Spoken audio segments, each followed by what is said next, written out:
Hello दोस्तों, राधे राधे। आइए जानते हैं बसंत पंचमी की पूजा कैसे करें।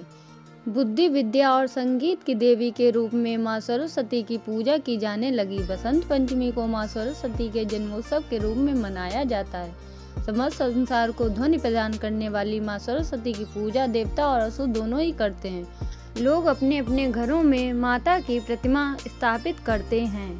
सर्वप्रथम पूजा की चौकी पर पीला कपड़ा बिछाकर माँ सरस्वती को प्रतिमा स्थापित करें। इसके बाद देवी का आचमन करके उन्हें स्नान कराएं और सफ़ेद फूल और माला चढ़ाएं और माँ को सिंदूर चढ़ाएं और श्रृंगार की अन्य वस्तुएं भी अर्पित करें। माँ के चरणों में गुलाल लगाएं और उन्हें सफ़ेद या पीले वस्त्र पहनाएं। माँ सरस्वती की पूजा करने के बाद उन्हें पीले फल अर्पित करें। कुछ घरों में पीले मीठे चावल बनाकर उनका भोग लगाया जाता है। सृष्टि के प्रारंभिक काल में भगवान विष्णु की आज्ञा से ब्रह्मा जी ने मनुष्य योन की रचना की। एक बार जब ब्रह्मा जी धरती पर विचरण करने निकले तो उन्होंने मनुष्य को देखकर उन्हें अपनी सर्जना में कमी महसूस हुई। फिर ब्रह्मा जी ने अपने कमंडल से थोड़ा सा जल छिड़का तो एक महान ज्योतिपुंज में से एक देवी प्रकट हुई, जिनके एक हाथ में बीड़ा एवं दूसरे हाथ पर मुद्रा में था।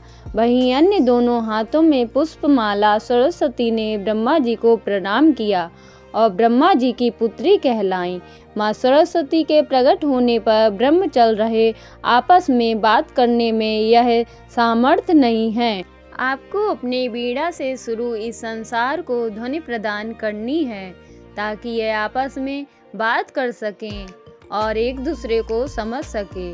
ब्रह्मा जी की आज्ञा का पालन करते हुए माँ सरस्वती ने बीड़ा मधुरनाद किया तो संसार के समस्त जीव जंतुओं को वाणी प्राप्त हो गई।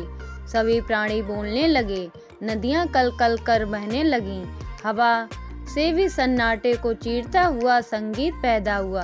तभी से बुद्धि, विद्या और संगीत की देवी के रूप में माँ सरस्वती की पूजा की जाने लगी।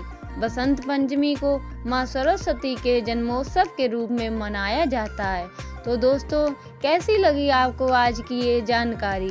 ऐसी और जानकारी के लिए हमारे चैनल को सब्सक्राइब करें। धन्यवाद।